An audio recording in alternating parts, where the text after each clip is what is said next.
Tonight, we talk about happiness, that quirky, elusive emotion that the Declaration of Independence maintains we have every right to pursue. And man, do we pursue it. We're suckers for an endless stream of self-help books that promise a carefree existence for a mere $24.95. Television hucksters of every kind claim they have the key to nirvana. So the happiness business, at least, is one big smiley face. As for the rest of us, well, the main scientific survey of international happiness carried out by Leicester University in England ranks the U.S. a distant 23rd, well behind Canada and Costa Rica. But you'll be pleased to know we beat Iraq and Pakistan. And the winner is, once again, Denmark.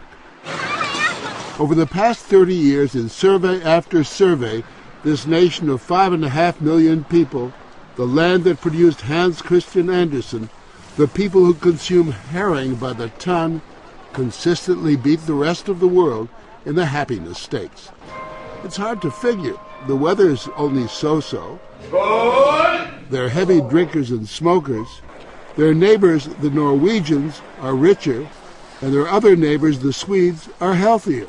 So it's ironic or something that the unhappiest man in history, or at least literary history, was that Prince of Denmark, Hamlet, who lived in this gloomy rock pile at Elsinore. Of course, Hamlet had every right to be depressed. After all, his uncle murdered his father, seduced and married his mother, and was an all-around perfect scoundrel. But Hamlet aside, what makes a Dane so happy? And why isn't he wallowing in misery and self-doubt like so many of the rest of us? That's a question that also intrigued Professor Kåre Christensen at the University of Southern Denmark. If you ask people on the street where they think the happiest country in the world is, they'll say, like tropical islands and, nice places, and, like Italy or Spain, places with nice weather and good food. But in Europe, they're actually the most unhappy people. So Dr. Christensen and a team of researchers tried to discover just why Denmark finds itself on top of the happiness heap. We made fun of it by suggesting it could be because blondes have more fun, but then we could prove that the Swedes have more blondes than the Danes, and they were not as happy. So we tested different hypotheses. So the result is blondes don't necessarily have more fun. Exactly. So, but it doesn't hurt either. After careful study, Dr. Christensen thinks he isolated the key to Danish anti-depression. What we basically figured out that although the Danes were very happy with their life, when we looked at their expectations, they were pretty modest. So by having low expectations, you're rarely disappointed. Exactly. Dr. Christensen's study was called Why Danes Are Smug, and essentially his answer was it's because they're so glum and get happy when things turn out not quite so badly as they expected. I was thinking about what if it was opposite, that Denmark maybe was number 20 and another country was number 1. I'm pretty sure the Danish television will say, well, number 20 is not too bad, it's still in the top 25, and that's not too bad. History may also play a role in the country's culture of low expectations. If you go to the government's own website, it proudly proclaims, the present configuration of the country is the result of 400 years of forced relinquishments of land, surrenders, and lost battles. Could it be that the true secret of happiness is a swift kick in the pants or a large dose of humiliation? Do you think there's some kind of inverse relationship between, the more powerful you are, the more unhappy you are, and the weaker you are, the happier you are? Well, at least the pressure is off you, And if you're doing pretty well and once in a while it's outstanding, you're very happy about it. But if your starting point is that you should be outstanding, that's not good. Do Danes like being slightly in the shadows? I think it's a little bit like in bicycling race. You like to come from behind. Which is exactly what the underdog Danes did in the 1992 European Soccer Championship. Christensen says it created such a state of euphoria that the country has not been the same since. But is there more to it? We asked Danish newspaper columnist Sebastian Dorset what he thought about Denmark's #1 status. If you didn't tell me about the survey, I wouldn't believe that Denmark was the happiest place, because everybody complains all the time. I find it fascinating that you say people complain, but there is a real sense of contentment here. Yeah. Dorset says that contentment may stem from the fact that Denmark is almost totally homogeneous, has no large disparities of wealth, and has had very little national turmoil for more than half a century. We have very little violence, we have very little murder, so people feel very safe. People feel secure. Yes, a knife stabbing makes the front page every time. So I don't think that happens in America very often. Happy as they may be, Dorset says, Danes rarely show it.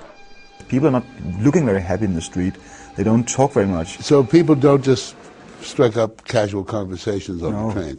No, never. I think actually there's a very highly developed body language. If you are stuck on the window seat of a bus and wants to get out, and there's a person next to you on the aisle seat, then you don't say, "Excuse me, could I please get off?" You start rattling your bags and make sort of a gesture saying, "I'm about to get up, so please get up, so I don't have to talk to you." Well, is it shyness or what? I don't know. It's sort of it's considered a right by Danish people not to be talked to. Danish students can fairly be described as utterly laid back. Even so, they're surprised to be told they live in Happinessville. When I go abroad, I usually see people look much more happy. For example, in Southern Europe, they go about in the streets laughing much more than we do. I think you could say maybe we are more content. What's the distinction you make between happiness and contentedness? Well, if you're content, you don't have so much to worry about. That's what I think. For example, no student loans hanging over their heads. All education is free in Denmark, right on through university, and students can take as long as they like to complete their studies. We get paid to go to school, actually. Instead of in the US you pay to go to school, we get paid to go to school if we pass our exams. Americans watching this, particularly people your age, would be bowled over by the very idea that the government pays you to go to school. I'm being paid right now for not going to school. I'm being paid for parenting. Oh, you're on paternity leave? Yes, it's 100% paid for by the government for half a year.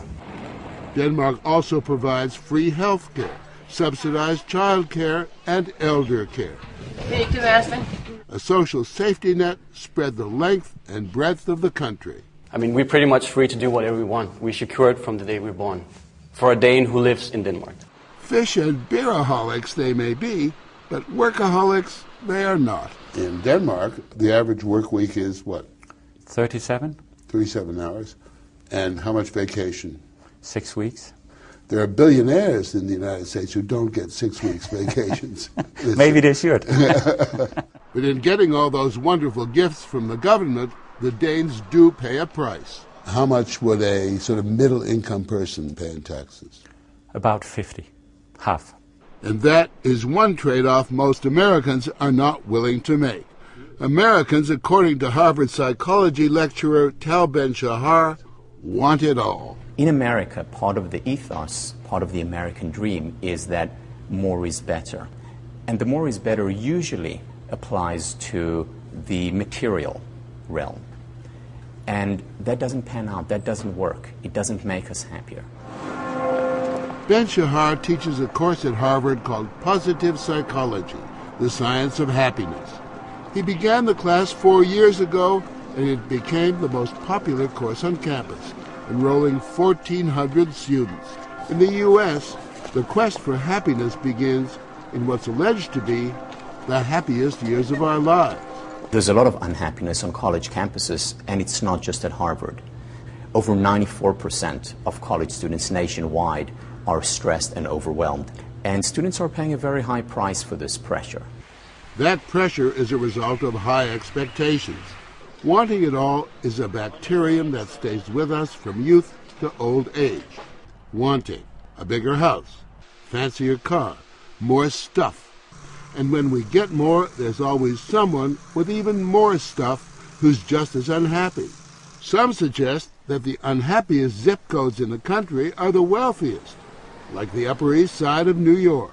the number one predictor of well-being is close friendships and close relationships in general, which includes, of course, family relationships.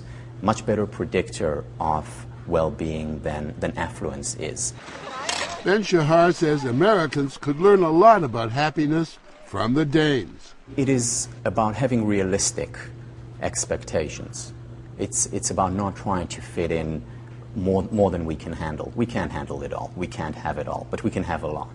You've lived in the States. You've visited the Yes. States. Would you live there? It's got a grandness to it that you can never imagine here in Denmark because it's a much larger scale and the differences are much bigger. But I wouldn't want my children to grow up there. Just describe for me the qualities that a successful person would have in this country.